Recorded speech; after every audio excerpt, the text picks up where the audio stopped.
साथियों नमस्कार। आज की इस खूबसूरत वीडियो यात्रा में हार्दिक स्वागत करता हूं और मैं हूं अभी नेपाल इंडिया के बॉर्डर पर। और आज की इस वीडियो यात्रा में मैं आपको नेपाल बॉर्डर के आसपास की जो है वो यात्रा दिखाने वाला हूं, यहाँ का किस प्रकार का जीवन है। और हम एंट्री करने वाले हैं नेपाल के अंदर। तो बॉर्डर पार करते हुए यहाँ की करेंसी एक्सचेंज, सिम और काठमांडू तक पहुँचने के लिए बस, ट्रांसपोर्टेशन, किराया, सब कुछ इस वीडियो यात्रा के अंदर मैं आपको जानकारी देने वाला हूँ। फ़िलहाल मैं पिछली बार आया था तब इतना मार्केट के अंदर रस नहीं था, लेकिन आज देख सकते हो आप बॉर्डर के ऊपर भाई साहब बसें, पूरे ट्रक, गाड़ियाँ, पूरा भर भर के यहाँ पे ट्रैफिक है। पीछे 2-3 किलोमीटर तक यहाँ पे ट्रकों की लंबी कतार जो है वो यहाँ पे लगी हुई आपको दिखाई देगी। कुछ इस प्रकार से मार्केट के अंदर आप माहौल देख सकते हैं। क्या गजब खतरनाक बॉर्डर के ऊपर कुछ रस बना हुआ है। तो यहाँ से अपने को लगभग आधा किलोमीटर जो है वो पैदल चलना है बॉर्डर पार करने के लिए। तो फिलहाल ये कुछ इंडिया के साइड का आप इस प्रकार का माहौल देख सकते हैं। इंडिया की साइड आपको बहुत सारी रोड के ऊपर ऐसे पॉलीथीन, कचरा, बहुत सारा ऐसे गंदगी फैलाई हुई दिखेगी, लेकिन जैसे ही हम बॉर्डर पार करेंगे तो नज़ारे पूरे चेंज हो जाएंगे। तो अपने देश और विदेशों में कुछ ऐसा फ़र्क है। तो फिलहाल कुछ ऐसा सीन देखिए, ये है सोनौली बॉर्डर। फ़िलहाल आप इस सोनौली बॉर्डर तक पहुंचने के लिए बस तक आ सकते हैं गोरखपुर से, जो कि जिसका किराया होता है 120 से 150 रुपये। तो ज़्यादा कुछ किराया नहीं है। 3 से लगभग 2.5 से 3 घंटे का सफ़र होता है गोरखपुर से सोनौली बॉर्डर तक। अपने हिंदुस्तान की साइड आपको बहुत सारी ऐसे नेपाल के साइड की जो है वो गाड़ियाँ देखने को मिलेगी। बहुत सारे नेपाल के लोग जो है वो यहाँ पे बहुत बड़ी बड़ी किराने की दुकानें जो है वो यहाँ पे बनाई हुई है। तो यहाँ पे शॉपिंग करने के लिए जो है वो लोग यहाँ पे आते हैं, क्योंकि बॉर्डर के जस्ट उसी पार जो चीज़ अपने यहाँ पे, जैसे एक उदाहरण दूँ कि स्टिंग जो आती है कोल्ड ड्रिंक 20 रुपये की, वो बॉर्डर पार करते ही जो है वो 30 रुपये का यहाँ पे बन जाएगा। तो फिलहाल आप देख सकते हैं बहुत ही लंबी कतार लगी हुई है यहाँ पे मार्केट की। सिम, करेंसी एक्सचेंज बहुत सारा है यहाँ पे। आप देख सकते हैं कुल मिला के किराने की बहुत ही ज़्यादा जो है वो दुकानें आपको देखने को मिलेगी, क्योंकि वहाँ से पार करके बॉर्डर आसपास के गांव वाले लोग जो है वो यहाँ पे शॉपिंग करने के लिए आते हैं। सस्ता मिल जाता सामान। जैसे ये देखिए नेपाल के लोग हैं, यहाँ पे बहुत सारा सामान जो है वो ख़रीद के नेपाल की साइड जो है वो लेके जाएंगे। तो लगभग 1.5 गुना जो है वो यहाँ पे महंगा है। तो स्टिंग जो 20 रुपये की आती है वो उधर जाते ही 30 रुपये हो जाता है। तो इतना महंगा हो जाता है भाई साहब। सिर्फ 20 रुपये की चीज़ के पीछे 10 रुपये एक्स्ट्रा लगेंगे, जस्ट एक 100 मीटर की दूरी के बाद। तो इसीलिए नेपाल के लोग यहाँ से सामान खरीद के उधर जाते हैं। और एक लिमिट भी होती है, 5-7 हज़ार से ज़्यादा का सामान जो है वो ख़रीद के नहीं ले जा सकते हो आप। तो एक बार में 5-7 हज़ार का सामान ही खरीद सकते हैं। तो बहुत सारी नेपाली गाड़ियाँ आपको यहाँ पे बॉर्डर के ऊपर दिखेगी हिंदुस्तान साइड।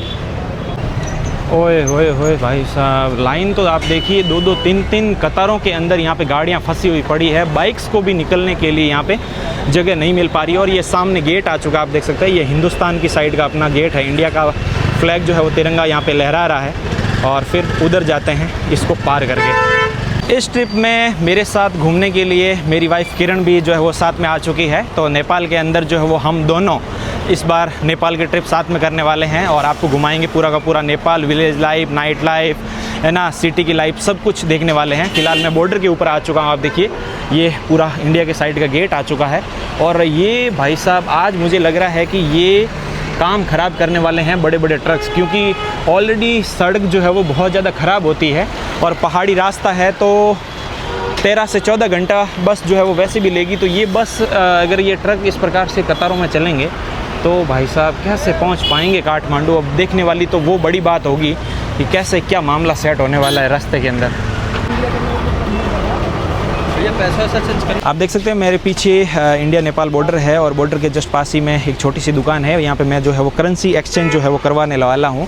और मैं कम से कम 3 से 4 बार जो है वो नेपाल के अंदर आ चुका हूँ। तो अभी तक 3-4 सालों से वही रेट चल रही है। 1.6 के हिसाब से जो है वो अपने को करेंसी एक्सचेंज करवाते हैं। फ़िलहाल आप देख सकते हैं अपने इंडिया हिंदुस्तान की साइड जो है वो डिफेंस के जो जवान है वो लगातार गाड़ियों की चेकिंग करके जो है वो नेपाल की साइड भेजने लग रहे हैं। फ़िलहाल ये बोर्ड है और फिलहाल अब ये जितने भी बैग वगैरह है जो स्कैन करके मशीन के अंदर फिर नेपाल की साइड एंट्री करते हैं। फ़िलहाल थोड़ा सा करेंसी का जो है वो मैटर देख लेते हैं। वहाँ से निकल जाइए वहाँ। तो भाई साहब ये है आ चुकी अपनी करेंसी भाई साहब के हाथ में है। तो 5,000 रुपये मैंने यहाँ पे चेंज करवाए हैं। तो ये देख सकते हैं 1,000 रुपये का 1,600 रुपये मिलेगा। तो ये टोटल 5,000 का कितना हो गया? 8,000। तो ये टोटल 8,000 रुपये नेपाली मेरे पास आ चुके हैं। इंडिया के 5,000, नेपाल के 8000। तो फटाफट मैं इसको ध्यान से काउंट कर लेता हूँ। करेंसी जब भी एक्सचेंज करवाएं लें करें तो वीडियो ऑन रखें, क्योंकि कभी कभी क्या है बॉर्डर के ऊपर घपला हो जाता है विदेशों में जाते वक्त। तो फ़िलहाल चेक करते हैं। फ़िलहाल ये करेंसी है, ये तो हर एक वीडियो में मैं आपको दिखाता ही रहूँगा आगे। अब पार करते हैं बॉर्डर। करेंसी एक्सचेंज करके मैं आ चुका हूँ बॉर्डर पार करके नेपाल की साइड। अब मैं नेपाल की ऑफिशियली नेपाल की धरती पे हूँ। आप देख सकते हैं ये पीछे नेपाल का फ्लैग जो है वो लहरा रहा है और नेपाल का गेट आपको नज़र आ रहा है। मात्र ये कह सकते हो 50 मीटर का ही डिस्टेंस है दोनों के बीच में, नो मैंस लैंड का। तो फिलहाल आ चुके हैं इस साइड और ये ट्रक जो है वो आज काम ख़राब करते हुए मुझे दिख रहे हैं, क्योंकि इतनी लंबी कतारें चल रही है तो कैसे बस जो है वो पार करेगी पहाड़ी रास्ता। फिलहाल बहुत ही ज़्यादा सुंदर नेपाल के साइड का। और गवर्नमेंट चेंज होने के बाद जो है वो बहुत सारी अफवाहें आ रही है कि पासपोर्ट लगेगा, वीज़ा लगेगा, ऐसा कुछ बिल्कुल ऐसा कुछ भी नहीं है। आज तारीख अगर मैं बताऊं तो 6 जून 2026 जो है वो यहाँ पे तारीख है और कुछ नहीं है। आधार कार्ड से एंट्री हो रही है और जितने भी अपने पास लगेज होता है वो स्कैन करके अंदर एंट्री कर सकते हो, कोई लोचा नहीं। अब सिम खरीदनी है सबसे पहले।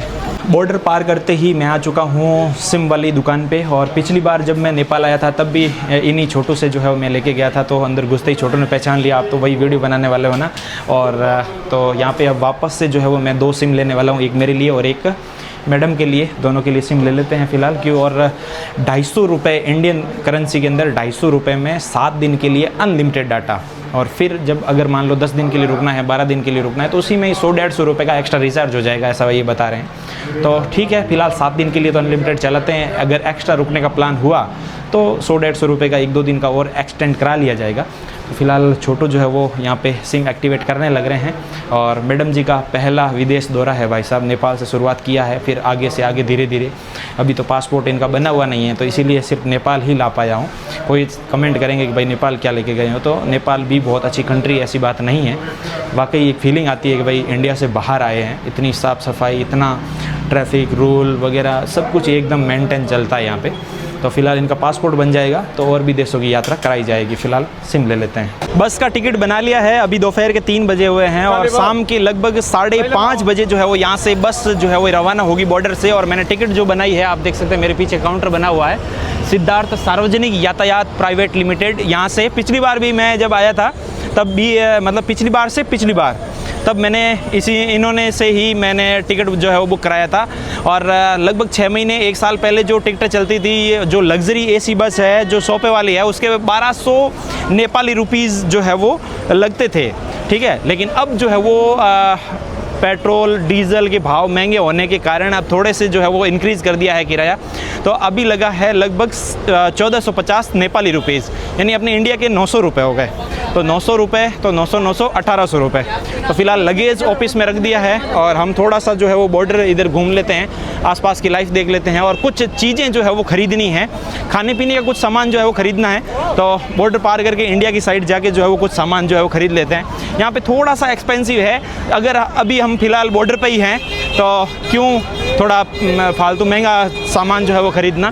तो बॉर्डर पार करके उस साइड जाते हैं तो कुछ खाने पीने की चीज़ें जो है वो ख़रीद लेते हैं। और अभी तो 2-2.5 घंटे पड़े हैं बस में, तो वापस जो है वो आ जाएंगे। और मैडम जी को एक्सपीरियंस करवा देते हैं। उससे पिछली बार आपने मेरा व्लॉग ज़रूर देखा था जब सैफ भाई मेरे साथ में थे, तो इधर की साइड हमें कैसे एकदम अचंभित हुए कि इधर की साइड आके हमने 20 रुपये वाली स्टिंग मांगी तो यहाँ पे 30 रुपये हो गए और जस्ट बॉर्डर के उधर 20 रुपये। तो हम बॉर्डर पार करके उधर से जाके 5-6 स्टिंग जो है वो ख़रीद के ला के बैग में रख दिए थे। तो वो वाला एक्सपीरियंस हुआ था। तो अभी फ़िलहाल हम दोनों जा रहे हैं सामान ख़रीदने बॉर्डर पार करके। ये देखिए सामने ही गेट है ये वाला, तो ये गेट पार करके जो है वो यहाँ से जाया जाएगा। तो वापस इंडिया की साइड चलते हैं, थोड़ा बहुत कुछ ख़रीदते हैं। तो भाई बॉर्डर के ऊपर ही गन्ने वाले भाई साहब मिल गए, नेपाल की साइड ही। आप देख सकते हैं ये नेपाल का इधर पीछे गेट देख सकते हैं। अभी हमने बॉर्डर पार किया ही नहीं और इधर की साइड भाई साहब जो है वो गन्ने का जूस बना रहे थे। तो फिलहाल गन्ने का जूस और गन्ना फ़िलहाल कितने का, ये गिलास कितने की? 30 रुपये। 30 रुपये की मिली, अपने उधर भी 30 रुपये की मिलती है, तो सेम टू सेम ही है, कोई दिक्कत नहीं है। पैकिंग सामान जो है वो थोड़ा महंगा है, क्योंकि ये कोई पैकिंग सामान तो है नहीं, गन्ना जला के सीधा जूस निकाल रहे हैं। पैकिंग वाले सामान के ऊपर क्योंकि GST टैक्स और वो सब कुछ लग जाता है तो महंगा हो जाता है। तो फिर से वही प्रोसेस हुआ, बैग स्कैन हुआ, ID कार्ड देखा गया और ID वगैरह प्रूफ करके। यार लाइन वाली बहुत ज़्यादा दिक्कत है, बाकी ID दिखाने में कोई दिक्कत नहीं है। बहुत ही ज़्यादा क्या प्रॉब्लम थी? लाइन गर्मी बहुत है यार, क्योंकि हम देखो जोधपुर से दिल्ली आए 10 घंटे की वो जर्नी, फिर दिल्ली से गोरखपुर आए 12 घंटे की वो जर्नी, 2 घंटे लेट थी तो टोटल 14 घंटे, फिर वापस गोरखपुर से बस लेके 3-3.5 घंटे की ये वाली जर्नी।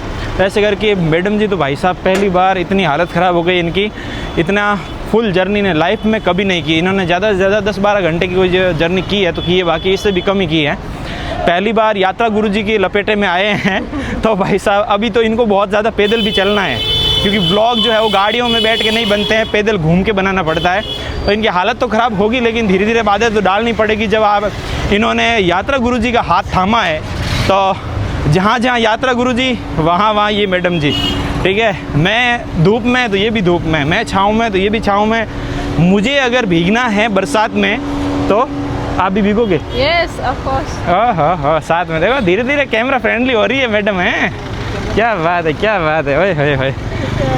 ये देखो शर्मा रही है, बंदी शर्मा रही है। धीरे धीरे भाई आदत पड़ेगी कैमरे की। गर्मी के अंदर खा लेते हैं मस्त ठंडी मंडी कूम आइसक्रीम।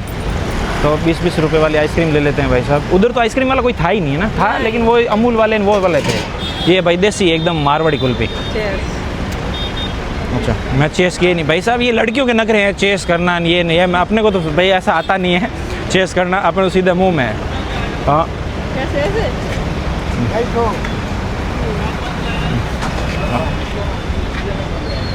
बॉर्डर के ऊपर आइसक्रीम पार्टी। अभी चाचा से हमने ख़रीद लिए हैं भाई साहब पेठे, तो नेपाली 50 रुपये, इंडियन रुपीज़ ख़त्म हो गए तो जो करेंसी चेंज करवाई थी वो बची है, तो नेपाली रुपीज़ दे दिए इनको। तो बॉर्डर के ऊपर सब चलता है। पाव पेठे ले लिए, मीठे की तलब लगेगी तो काम आएगा। तो भाई साहब बहुत सारा सामान जो है वो ले लिया है, आम भी ले लिए और नमकीन भी ले ली, मिक्सर नमकीन और भी बहुत कुछ सामान जो लिया है।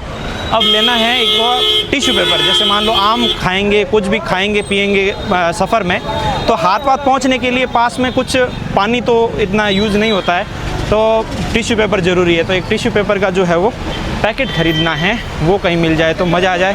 फ़िलहाल काफ़ी सारा सामान और भीड़ देखो भाई साहब बॉर्डर के ऊपर, ओए होए ये तो कमाल का ही नज़ारा है। क्योंकि अभी फ़िलहाल पशुपतिनाथ और मुक्तिनाथ जो है वो अभी काफ़ी ज़्यादा वहाँ के लिए यात्री जो है वो जा रहे हैं, मुक्तिनाथ वाले काफ़ी ज़्यादा दिख रहे हैं। क्योंकि सर्दियों के अंदर तो बर्फ़बारी के अंदर जो है वो मंदिर बंद रहता है, तो फ़िलहाल अभी मुक्तिनाथ का रास्ता खुला हुआ है तो यात्री बहुत ज़्यादा हैं। सर टिश्यू पेपर होंगे? टिश्यू पेपर अरे यार टिश्यू पेपर कहीं मिल ही नहीं रहा है यार। इधर पूछता हूँ, सर टिश्यू पेपर होगा? कहाँ मिलेगा? नहीं मिलेगा यहाँ पे कहीं? सर टिश्यू पेपर मिल जाएगा? टिश्यू पेपर वेट वाला? नहीं सूखा वाला, वेट वाला मिलेगा? अरे यार वेट वाला तो कौन सा पैकेट है? अरे गीला टिश्यू पेपर। हाँ पैकेट कौन सा है? गीला ही दिखाओ तो सही। हम तो 1 रुपया नहीं थी, दिखाओ तो कितने का है? हाँ ठीक है 60 पीस है। 20 मिनट पहले मौसम अलर्ट आया था, मैसेज आया था और जस्ट देखिए 20 मिनट के बाद ही पूरा मौसम ख़राब हो चुका है। तेज़ हवाओं के साथ में बड़ी बड़ी बूंदों के साथ में बारिश जो है वो चलनी स्टार्ट हो चुकी है और काफ़ी ज़्यादा ठंडी हवाएं जो है वो चल रही है भाई साहब। इतनी भयंकर उमस और गर्मी थी जिससे थोड़ी बहुत जो है वो अभी राहत मिलने वाली है। तो आप देख सकते हैं बहुत तेज़ बारिश हो गई है, पूरा अंधेरा सा छा गया है और अभी टाइम जो है वो 5 बजे के आसपास का समय हुआ है। आइए भाई आइए, तेज आई मज़ा आ गया। ये देखो बहुत तेज़ तूफान हो गया है, आप हवाएं देखिए क्या भाई साहब। वाकई मतलब अलर्ट के अंदर बोला गया था 70 से 80 किलोमीटर प्रति घंटे की रफ्तार से जो है वो तूफान आ रहा है, तो वाकई तेज़ काफ़ी हवाएं जो है वो आ चुकी है आप देखिए। और सभी लोग इधर अंदर आ रही है हवा।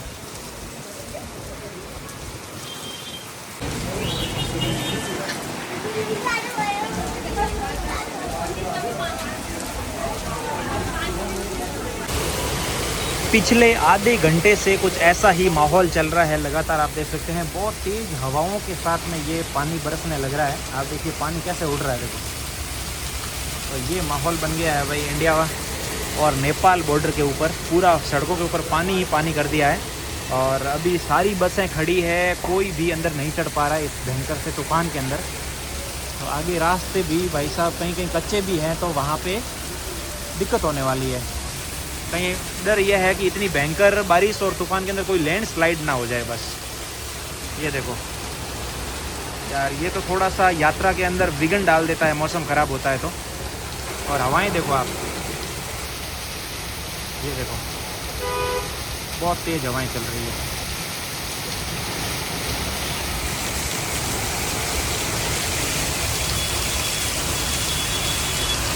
बस में आ चुके हैं और पूरा का पूरा गीला हो चुके हैं। मैडम जी की भी भाई पूरी हालत ख़राब हो चुकी है और पूरा गीला होने के बाद अब अंदर चल रही है खतरनाक वाली एसी और दोनों को लग रही है खतरनाक ठंड। और पूरा स्टॉल ये देख सकते हो पूरा का पूरा गीला हो चुका है और मेरी पैंट पूरी की पूरी गीली है। इधर भी मैडम जी के तो पूरे फोल्ड कर रखे हैं, तो इनका थोड़ा बच गया है, लेकिन मेरा पूरा गीला हो गया है नीचे तक। और बाहर अभी भी जो है वो बारिश लगातार चालू ही है भाई साहब, बहुत कड़ाकेदार बारिश। तो छाता जो है वो बचा नहीं पाया, काफ़ी कोशिश की लेकिन काफ़ी थोड़ी सी दूर खड़ी थी, बस लगेज भी लाना था। और ये हालत है देखो, पूरी पूरी गीली हो गई है बंदी और अभी लग रही है और ठंड। हाँ, अब मेरा तो मन करता है कि भाई चेंज कर लें कपड़े, लेकिन वो रह गए सारे सूटकेस के अंदर और यहाँ चेंज कर भी नहीं सकते हैं। तो अब देखते हैं, हो सकता है एसी के अंदर सूख जाएंगे, थोड़ा घंटा भर लगेगा कपड़े सूखने में। पूरा गचा गच हो रखे हैं देखो, हालत ख़राब। सही रहे अंदर नीचे सूज नहीं थे, वो पहले ही सूटकेस में डाल दिए। नीचे चप्पलें हैं दोनों के, ये देखो इसके भी चप्पल है। तो अब सफ़र का आनंद लेते हैं। काफ़ी ठंडा हो चुका है मौसम और अंदर तो एसी चल ही रही है। अब देखते हैं रास्तों के मज़े, बस लैंडस्लाइड ना हो, जाम ना लगे। अगर मैं आपको बस का टूर देना चाहूँ तो आप देख सकते हैं कुछ ऐसी अंदर से बस है और बहुत शानदार कंफर्टेबल सीट जो है वो यहाँ पे लगी हुई है। काफ़ी सोफ़े वाली सीट है, आप देख सकते हो। फ़िलहाल मैं यहाँ पे बैठा हूँ, आप देख सकते हैं पूरे एकदम ऐसे सोफ़े लगे हुए हैं, काफ़ी ज़्यादा कंफर्टेबल है और इसमें अच्छे से रात जो है बीत जाएगी। पीछे भी आप देख सकते हैं बहुत ही अच्छी अच्छी कुछ ऐसी सीटें हैं इसमें ना, तो एकदम सोफ़े टाइप सीटें हैं, मज़ा आ जाएगा सफ़र में।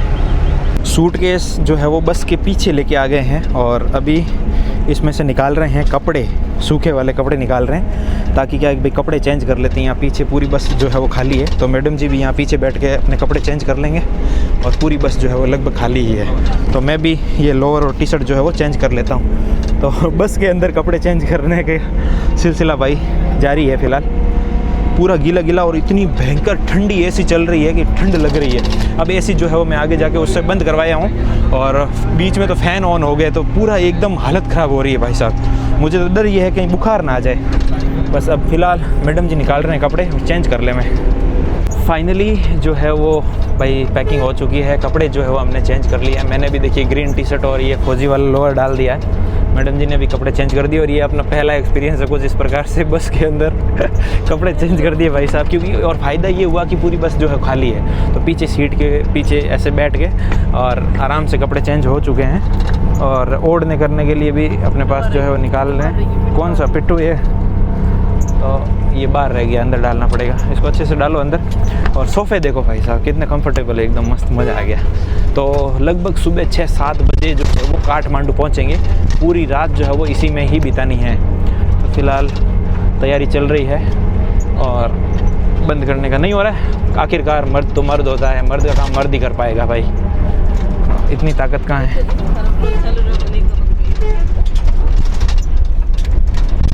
मैं करता हूँ बंद। बुटवल में रुकी हुई गाड़ी पिछले 1 घंटा हो गया है। यहाँ पे एक एक चुन चुन के जो है वो सवारियों को भरा जा रहा है फ़िलहाल। और यहाँ पे बिल्कुल भी बारिश वारिश कुछ भी नहीं है, बिल्कुल मौसम यहाँ पे साफ़ है, एक भी बूंद बरसात नहीं है। और वहाँ पे कितना ज़्यादा तूफ़ान हो गया था। और इधर मैडम जी जो है वो भुट्टे का आनंद ले रहे हैं ये देख सकते हो, कपड़े पूरे इन्होंने ही भी चेंज कर दिए।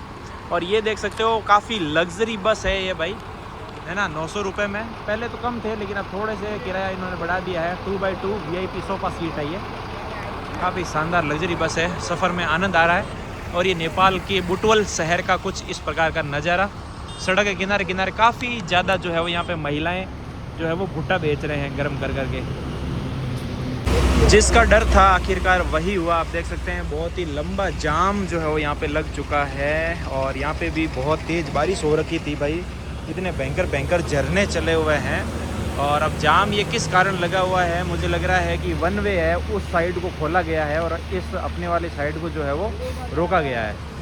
फिलहाल आप देख सकते हैं बहुत लंबी कतारें यहाँ पे लगी हुई है, पिछले 1 घंटे से रुकी हुई गाड़ियाँ अब रवाना होगी। चलते हैं अंदर। रात के 2 बजे हुए हैं और गाड़ी पता नहीं कहीं कहीं रुकी हुई है अभी फ़िलहाल चाय पानी के लिए। नहीं, मुझे नहीं पता कहाँ रुकी हुई है।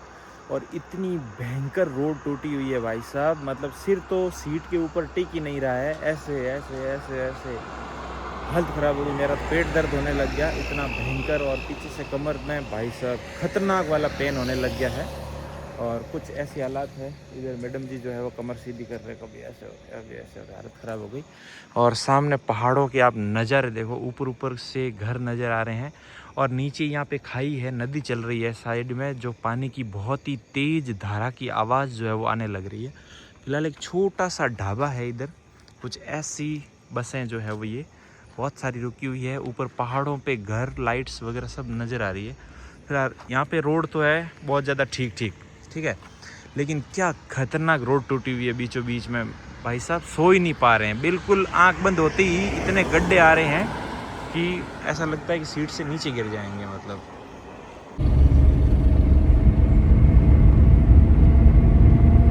सुबह के 4 बजे ही बस वाले ने जो है वो भाई काठमांडू बस स्टॉप पे उतार दिया था और अभी मैं अपनी होटल में आ चुका हूँ। आप देख सकते हैं ये मेरी होटल है यहाँ पे। तो चेक इन ले लिया है सुबह सुबह। अब 3-4 घंटे नींद लेंगे और उसके बाद जो है वो बाहर शूट करने के लिए निकलेंगे। उससे पहले थोड़ा सा आप मेरा ये लग्जरी थोड़ा सा रूम देख लीजिए, कुछ इस प्रकार का रूम है अपना। और टीवी शीवी लगी हुई है, काफ़ी अच्छा होटल रूम है, 4th फ्लोर पे है।